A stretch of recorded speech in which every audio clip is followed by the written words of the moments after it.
Was shining brightly that day. It was one of those calm afternoons in Washington, D.C., where everything felt peaceful and slow. Malia Obama had decided to spend some time outside. Being the daughter of a former president was never easy. And now that she was growing up and trying to live her own life, she enjoyed moments where she could just be herself. That afternoon she was wearing simple clothes, jeans, a hoodie, and sneakers. Nothing flashy.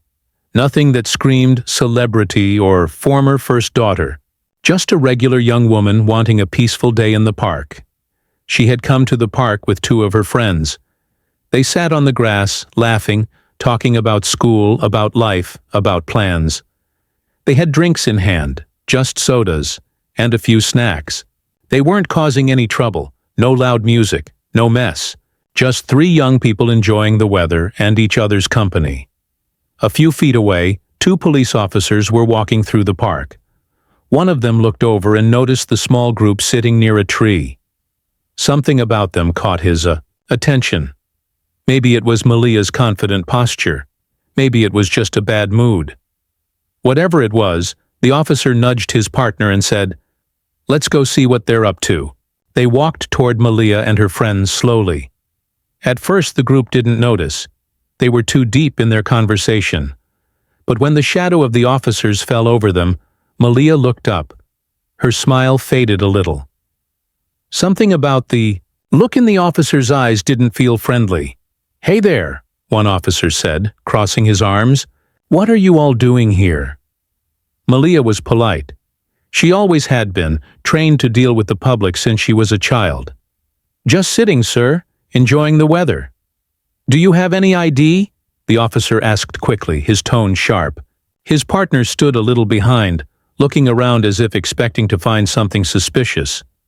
Malia raised an eyebrow. "Is there a problem?" The officer didn't answer that.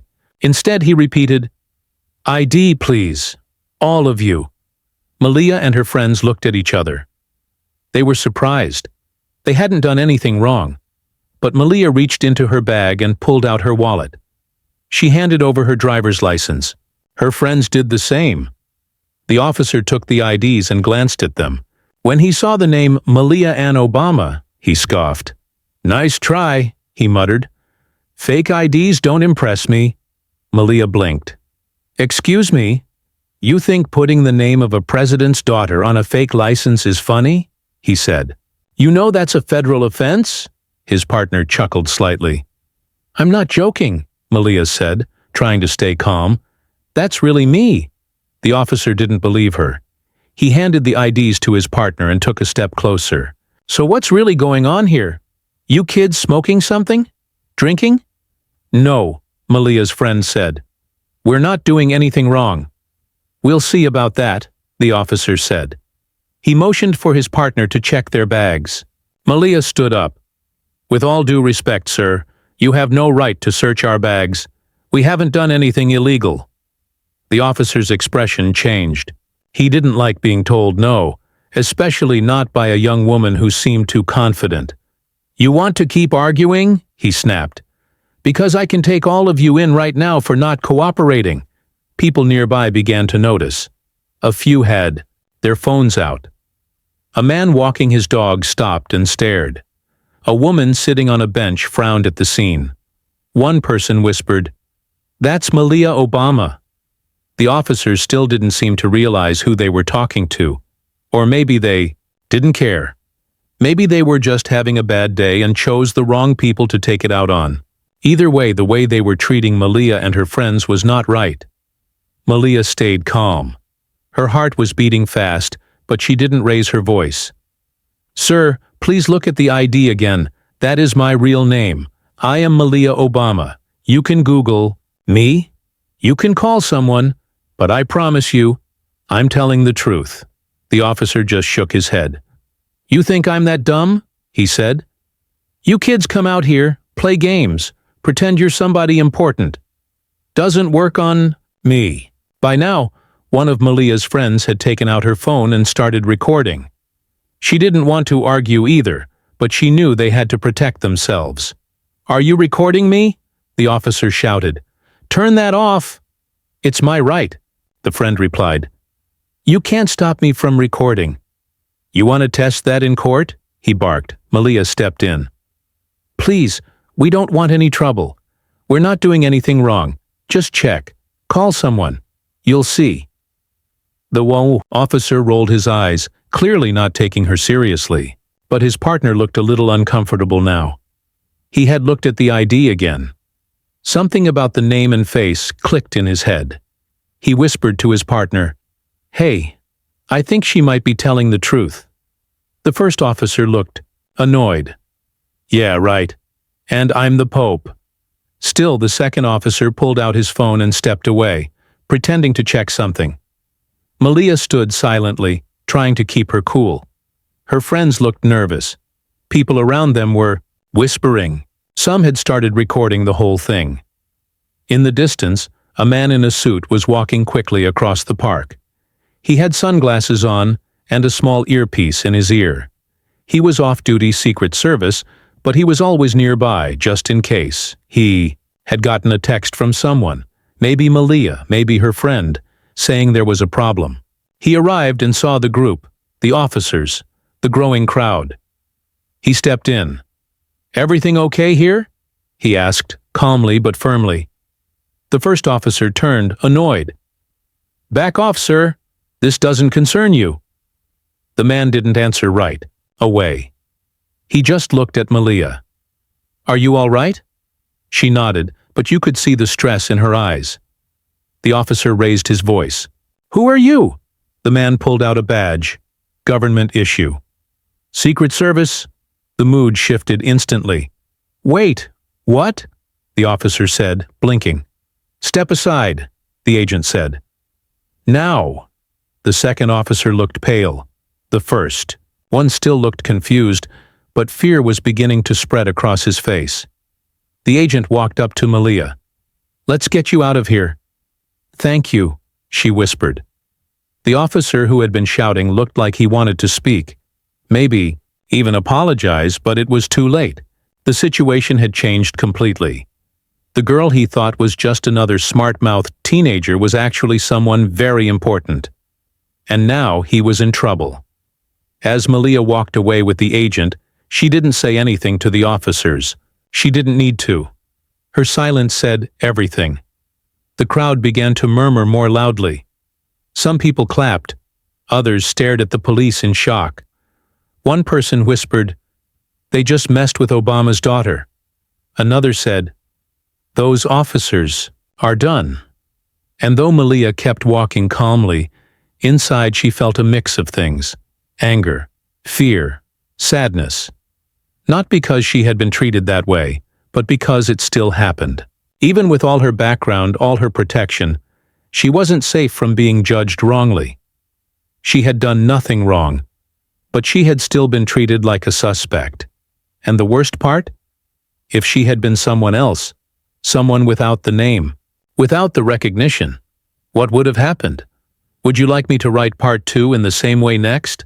After the tense moment when the police officers first confronted Malia and her friends, things only got more intense. The officers, still unsure about the situation, kept pressing for answers, and Malia and her friends were stuck trying to explain themselves. The calm afternoon was now filled with tension, confusion, and growing frustration on both sides. The first officer, who seemed determined to prove something, kept asking the group more questions. "Why are you here so late?" he said, looking suspicious. It was actually not that late, but the officer's tone suggested he didn't believe them. Malia tried to stay calm, answering politely, "We were just hanging out, enjoying the park, nothing more." The second officer wasn't as aggressive but stood close by, watching the group carefully. The friends looked at each other nervously, knowing this could get worse if things weren't handled carefully. They had done nothing wrong, but the officers didn't seem to see it that way. It was as if the moment they saw a group of young people sitting in the park, they decided there must be a problem. Malia's friend, who had been quietly recording the incident on her phone, was now more alert. She felt it was important to have proof of what was happening, especially since the officers were refusing to believe Malia's identity. The phone's camera quietly captured every word, every gesture, every tense second. It was becoming clear that the officers were not just questioning Malia. They were trying to humiliate her, to make her feel small. One of the officers suddenly demanded, "Do you have anything illegal on you? Drugs? Alcohol?" Malia shook her head firmly. "No, we don't. Please, you can check if you want." The officer glanced at her with disbelief. He seemed ready to accuse her of lying, but decided instead to tell her and her friends that they were being watched because of suspicious behavior. But what behavior? Sitting quietly in the park was not suspicious. It was normal. The crowd around the group was growing. People passing by started to slow down, curious about what was happening. Some recognized Malia, but others only saw a group of young people being treated unfairly by police. A woman with a stroller stopped nearby and whispered to her friend, "That girl looks like someone important." Another bystander, an older man, frowned deeply and whispered, "I don't like how those officers are acting." Malia felt the eyes of strangers on her, some filled with sympathy, some with judgment. She tried to ignore the whispers and focused on staying respectful and calm. She had been taught to be polite, even when others were rude. But inside, she felt her frustration growing. How could these officers not see who she was? How could they treat her like a criminal when all she wanted was a peaceful afternoon? The officer who had first approached them suddenly stepped closer and said, "I'm going to ask you again. Do you have any identification?" Malia held out her wallet again. "Here it is," she said softly. This time, the officer took the ID and looked at it closely, trying to find a flaw. He stared at her name and photo, but instead of believing it, he said coldly, "This doesn't mean anything. I've seen fake IDs before." The other officer, standing a little behind, seemed less confident. He looked like he wanted to say something but held back. Malia's friend, now more nervous, said quietly, "Why don't you call someone? Maybe the Secret Service or the police department. They can verify." The first officer frowned. "I don't need to call anyone. I'm the law here." The friend kept recording, capturing every moment on video. The tension grew heavier. Malia's friends were standing closer, ready to support her. The officers seemed to be digging in, not willing to back down. The park was no longer a place of peace. It had turned into a battlefield of misunderstanding and disrespect. Suddenly, one of the officers made a mistake. He reached to grab one of the friend's bags without permission. "I'm going to check what you're carrying," he said. "Wait," Malia said quickly. "You don't have the right to search us without cause." "Watch your tone," the officer snapped. Malia stayed calm but firm. She had rights, and she was not going to let anyone violate them. "We are not doing anything illegal. You are not allowed to search us without reason." A few bystanders gasped. Some started whispering louder. The officer hesitated. He looked to his partner. His partner gave a small nod, but the first officer seemed annoyed. At that moment, more people nearby pulled out their phones, recording the event. The officers, realizing they were being watched, became more cautious but still kept a firm stance. The feeling in the air was electric. It was like the whole park was holding its breath. Everyone knew this was not just about a few young people sitting in the park anymore. It was about justice, respect, and how power is used or abused. The second officer finally stepped forward and said quietly, "Maybe we should check with headquarters." The first officer glared at him but said nothing. He pulled out his radio and spoke into it. "We have a situation here. Possible ID issue." Minutes passed, which felt like hours to everyone involved. The officers waited for a response. The people watching talked quietly among themselves, some showing concern, others shock.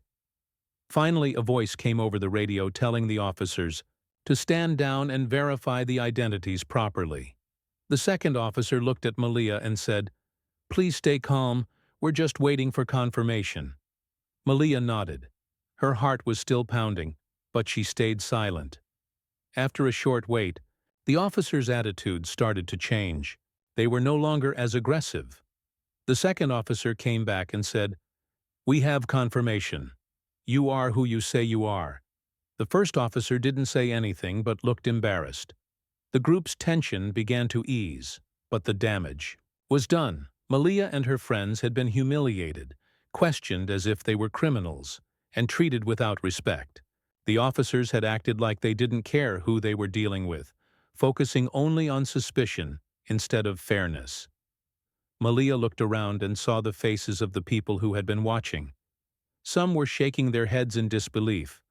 Some whispered words of support. But Malia knew something important. This kind of treatment happened every day to many others who didn't have her name or protection.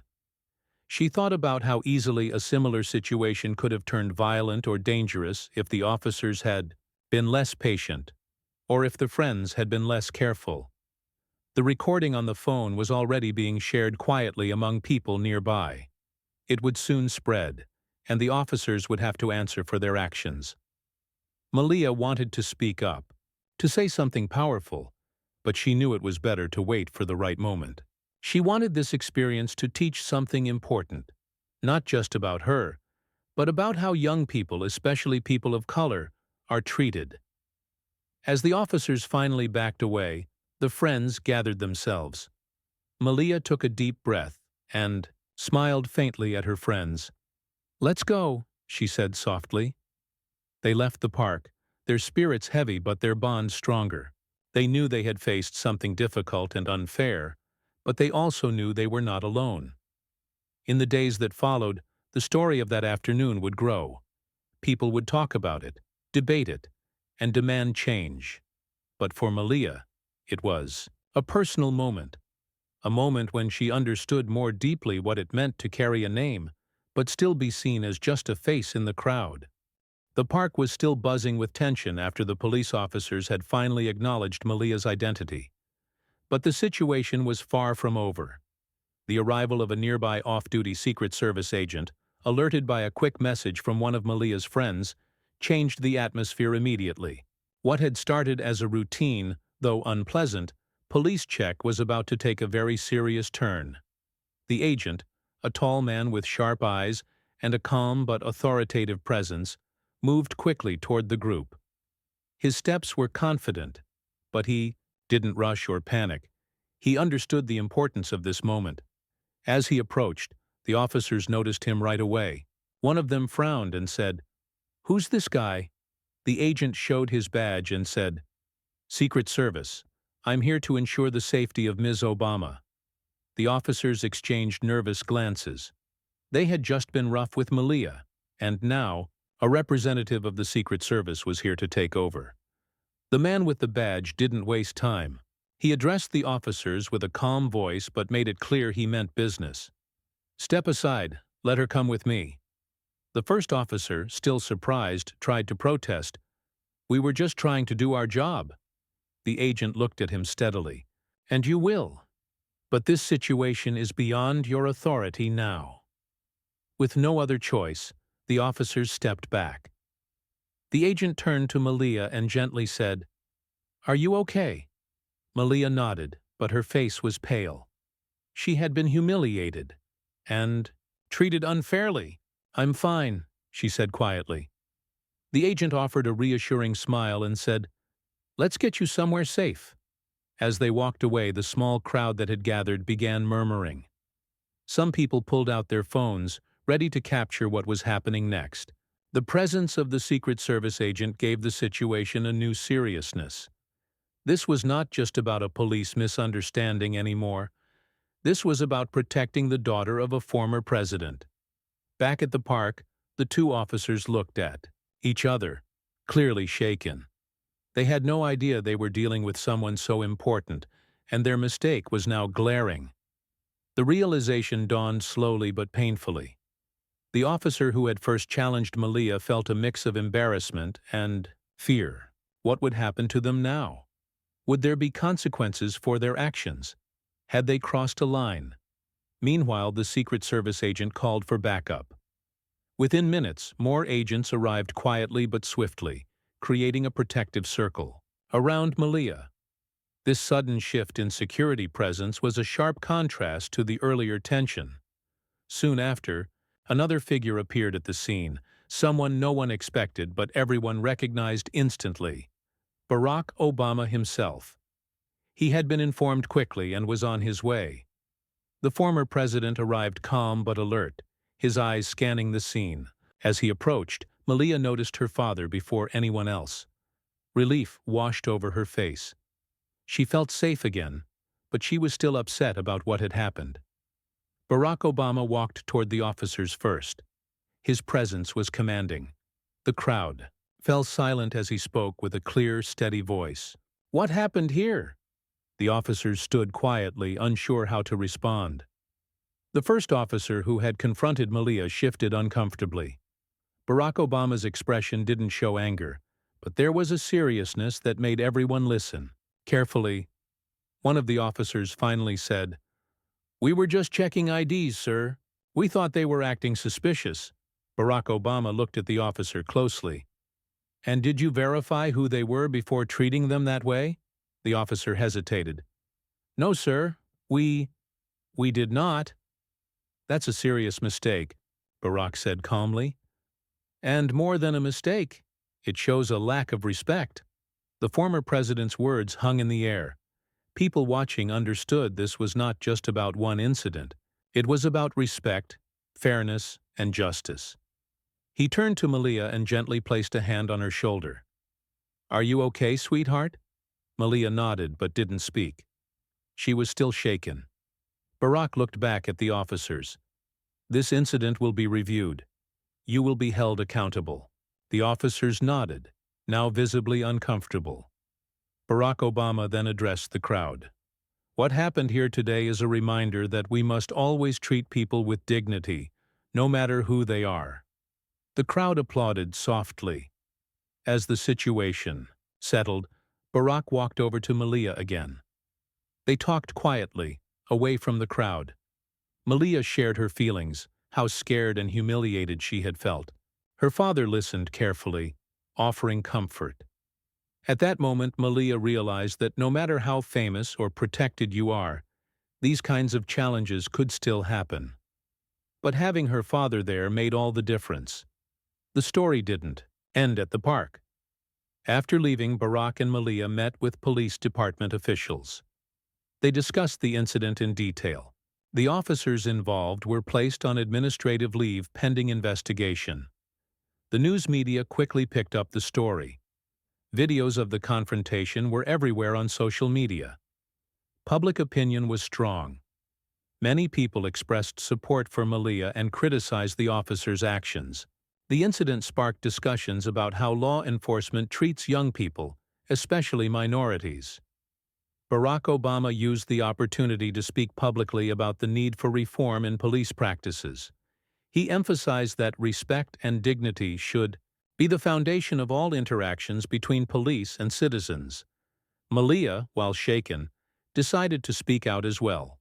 She shared her experience in interviews and social media posts, hoping to raise awareness about racial profiling and unfair treatment. The Secret Service agent who had intervened later said in a statement, "Our job is to protect, but also to ensure that justice is served." This incident was a wake-up call.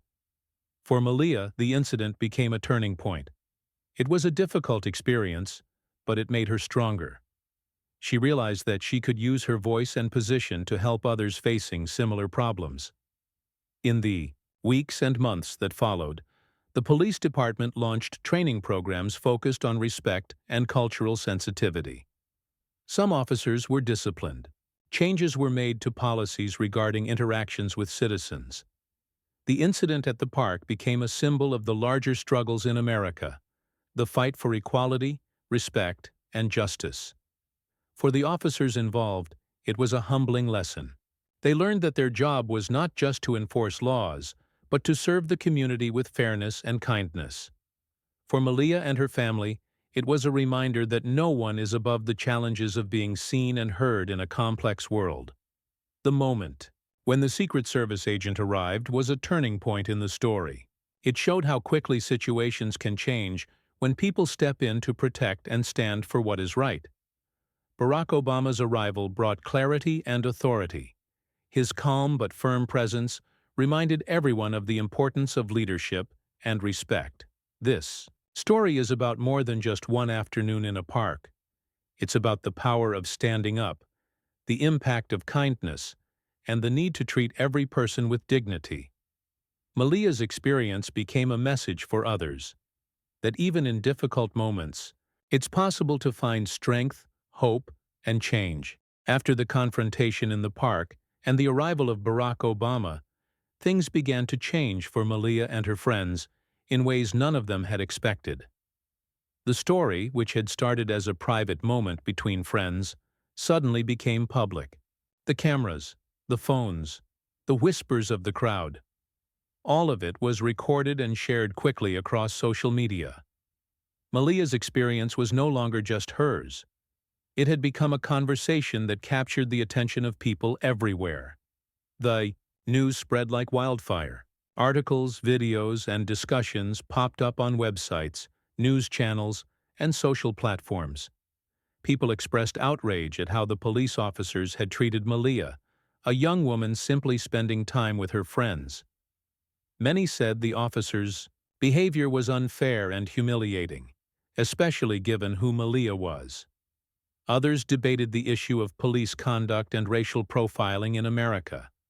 The story was not just about Malia. It was about all the young people who face similar or worse treatment every day. Malia felt overwhelmed by the sudden attention. She was a young woman who had just wanted a peaceful afternoon in the park, but now she was at the center of a national discussion. She found herself being invited to talk shows and interviews. At first, she was nervous. Speaking publicly about such a personal and painful experience was difficult. But as she told her story, she realized how important it was to speak up. Her voice could help others who didn't have the chance to tell their stories. Her father, Barack Obama, was by her side through it all. He knew the power of words and the responsibility that came with their family's public life. He encouraged Malia to be strong and honest.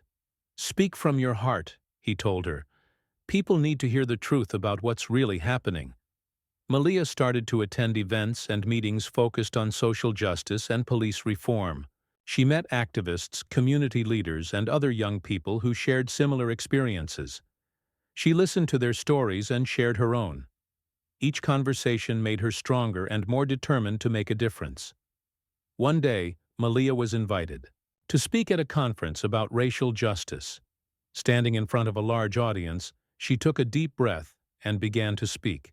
She described the day in the park, the moment the officers stopped her, the humiliation she felt, and the arrival of the Secret Service and her father.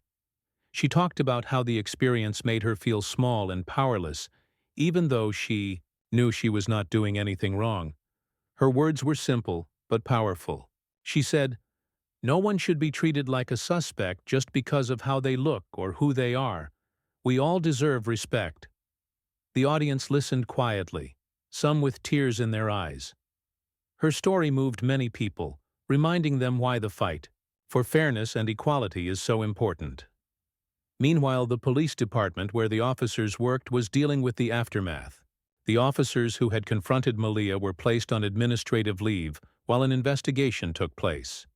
The department's leadership promised to review their policies and training to prevent similar incidents from happening again. There was a public apology issued by the police chief. In it, he said, "We are sorry for the way Ms. Obama and her friends were treated. This does not reflect the values of our department. We are committed to making changes." This apology was important, but many people said it wasn't enough. They wanted real change, not just words. Malia understood this frustration. She didn't want people to forget this moment. She wanted it to be a turning point. So she worked with her father and trusted advisors to create a foundation focused on improving relationships between police and communities. The foundation aimed to fund programs that educated officers about cultural sensitivity and encourage dialogue between police and the people they serve. This foundation also worked to support young people who had experienced similar injustices. Malia felt proud to be part of something that could make a difference. She believed that if even one person's life could be changed for the better because of her efforts, it would all be worth it. The media continued to follow the story closely. Documentaries and news specials showed the events of that day and the discussions that followed. Malia was interviewed by reporters who wanted to know how the incident had affected her life. She answered honestly, sharing her hopes and fears. One question she often got was about how the incident affected her feelings about her father's work and her own future. Malia said, "My father has always taught me to stand up for what is right. This experience made me understand why that is so important. I want to continue that work. I want to help create a world where no one has to feel afraid or humiliated because of who they are." Her words inspired many young people, especially girls and boys who faced discrimination and unfair treatment. They saw Malia as a role model, someone who had faced adversity and refused to be silent. The officers involved in the incident faced disciplinary action. Some were required to attend additional training, while others were reassigned to different duties. The police department promised ongoing oversight to ensure that officers treated everyone with fairness and respect. Despite these changes, the work was far from over. Malia knew that one incident, even a high-profile one like hers, could not fix deep-rooted problems, but it was a start. On a personal level, Malia and her friends grew closer through the experience. They supported each other during difficult times and celebrated their small victories. Their friendship was a source of strength, helping them stay hopeful. Malia also became more aware of how powerful social media could be. The videos and posts shared by witnesses had made a huge difference in bringing the incident to light. She used her own social accounts to spread messages of kindness, awareness, and unity. Through it all, she never forgot the people in the park who had watched silently or spoken quietly in her support. Their presence reminded her that community matters, that change comes when people stand together. One evening, after a long day of meetings and interviews, Malia sat quietly with her father. They talked about the events and the future. Barack Obama smiled and said, "You've shown a lot of courage, Malia. Remember, the journey isn't easy, but it's worth it." Malia nodded. "I know, Dad, and I'm ready." She thought about the day in the park, the fear, the anger, the hope. She knew it was only one moment in a lifetime, but it was a moment that could change everything. The incident became a lesson for everyone involved. It was a reminder that no matter who you are, everyone deserves to be treated with respect. It showed that even in difficult times, kindness and courage can shine through. For Malia, this was the beginning of a new chapter, one where she used her voice not just for herself, but for others who needed to be heard. The story of the police officers who humiliated her, the panic when her father arrived, and the strength she found afterward became a symbol. It was a symbol of hope, resilience, and the ongoing fight for justice. And through it all, Malia knew one thing for sure. She would never stop standing up for what is right. After everything that had happened, the humiliating incident at the park, the arrival of her father Barack Obama, the public attention, and the changes that followed, Malia found herself in a new place in life. The experience had shaken her deeply, but it had also given her strength she hadn't known she had. Part 5 of her story is about how she moved forward, how the experience shaped her future, and how she decided to use her voice and position to make a difference in the world. At first, life after the incident was not easy. Malia still had to deal with the emotional effects of what happened. Even though her father was there to support her, and the police officers faced consequences, the memory of being humiliated by those officers lingered. She often thought about that day, the feeling of being singled out, the fear in her chest, and the way people had stared. It was a difficult time for her, but she also discovered something very important. She was not alone. When she spoke publicly about her experience, thousands of people reached out with their own stories. Young people who had been stopped by police unfairly, who had been judged because of their race or where they came from, shared their pain and their hopes. This connected Malia to a much larger community, and it helped her heal. Malia realized that her story was not just about her. It was about millions of people who face discrimination and unfair treatment every day. She wanted to be a voice for those people. She wanted to turn her experience into something positive that could help others. With the help of her family, friends, and advisors, Malia started working on projects aimed at improving the relationship between law enforcement and the communities they serve.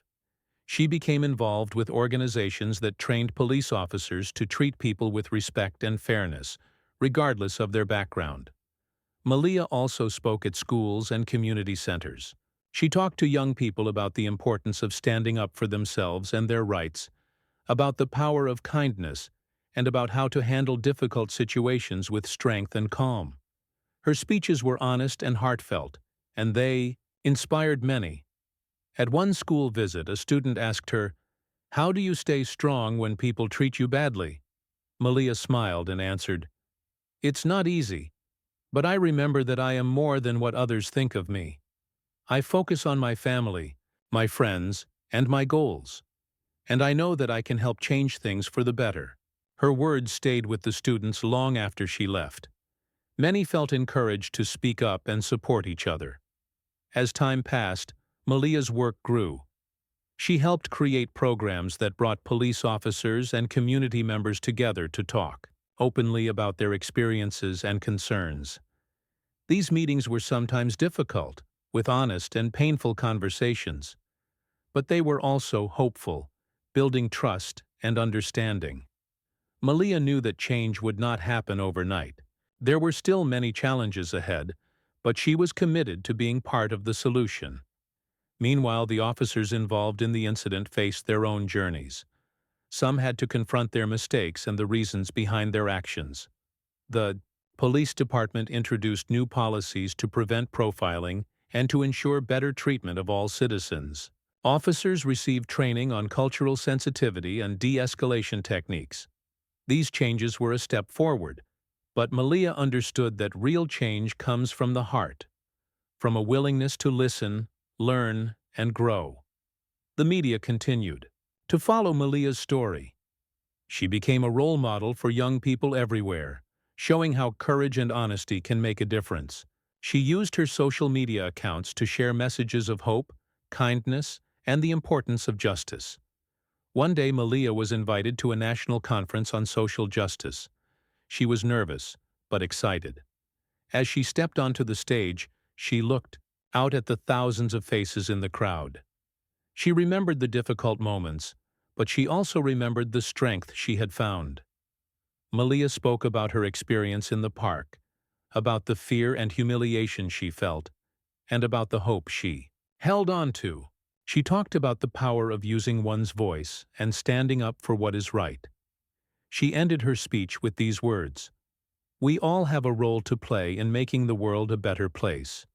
When we stand together, listen to each other, and act with kindness, we can create change." The crowd erupted in applause. Many people came up to her afterward to thank her for her courage and to share their own stories. Back at home, Malia continued to grow as a person. She focused on her studies, her friendships, and her future goals. She knew she had a responsibility to herself and to others, but she also wanted to live a happy and fulfilling life. Her family remained her strongest support. Barack Obama and Michelle Obama encouraged her every step of the way. They reminded her that no matter how public her life became, she was still their daughter, a young woman with dreams and hopes. One evening, Malia sat with her parents talking about the journey so far. Barack said, "You've shown incredible strength. Remember, change is a process. It takes time, patience, and courage." Michelle added, "And never forget to take care of yourself. Your well-being is just as important as the work you do. Malia smiled and felt grateful for her family's love. The incident in the park became a defining moment in Malia's life. It was a moment that taught her about injustice, resilience, and the power of standing up for what is right. She also learned that even when things seem difficult, there is always hope. People can change, and the world can become a better place. Through kindness and understanding. Malia's story inspired many. It showed that no matter who you are, your voice matters.